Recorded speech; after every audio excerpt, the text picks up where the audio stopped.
Welcome to The Explainer. Today, we're going to try and untangle one of the biggest, most beloved, and yeah, honestly, most confusing franchises in all of gaming. I mean, look at this number. Over 203 million games sold worldwide. The success of Final Fantasy it's undeniable. It's a household name at this point. But that begs the question, what is Final Fantasy, really? Is it one giant, continuous story? Is it just a genre of game? A brand? Well, that's exactly what we're here to figure out. We're going to give you the map to this incredible, sprawling series.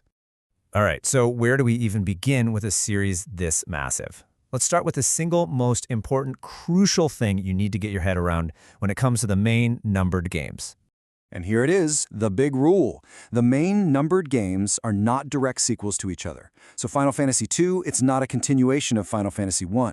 Final Fantasy XVI has literally nothing to do with the story of 15.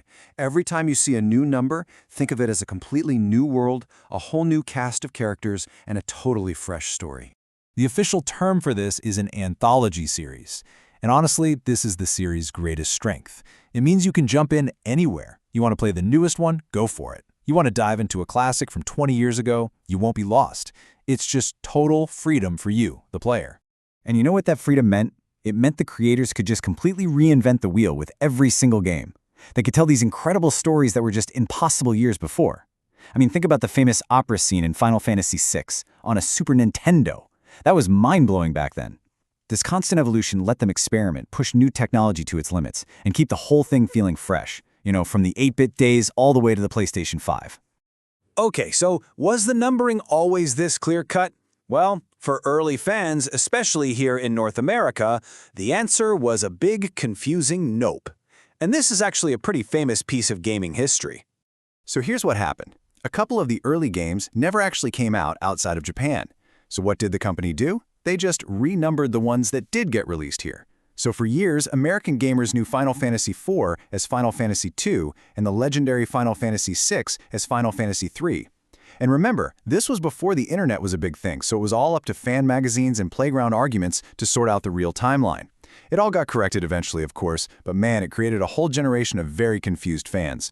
But you know how it is. For every good rule, there's got to be an exception, right? And Final Fantasy has some major exceptions. So let's talk about when these separate worlds started to connect.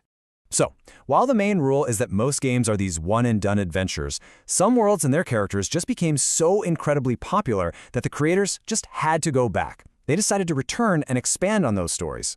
And these are some of the biggest examples. You got to talk about Final Fantasy X2. That was a huge moment for the series. The very first time players could actually continue their journey in a world they already knew and loved. You literally pick up the story right after Final Fantasy X.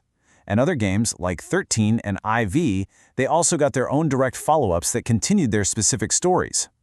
But sometimes it goes way beyond just one sequel. Sometimes a whole world gets an entire universe built around it. And the absolute #1 best example of this is everything that grew out of Final Fantasy VII. Seriously, look at this. What started as one single game on the PlayStation back in '97 has just exploded into its own massive, multi-million-dollar sub-franchise. You've got prequels that dig into the backstories of key characters. You've got sequels, both as games and even a full-length movie. And now, there's this enormous, multi-part project to completely remake and reimagine the original story for a whole new generation. It's not just a game anymore, it's a universe. Okay, but the Final Fantasy brand isn't just about those main series role-playing games. Oh no. That name has been a banner for a totally staggering variety of other genres.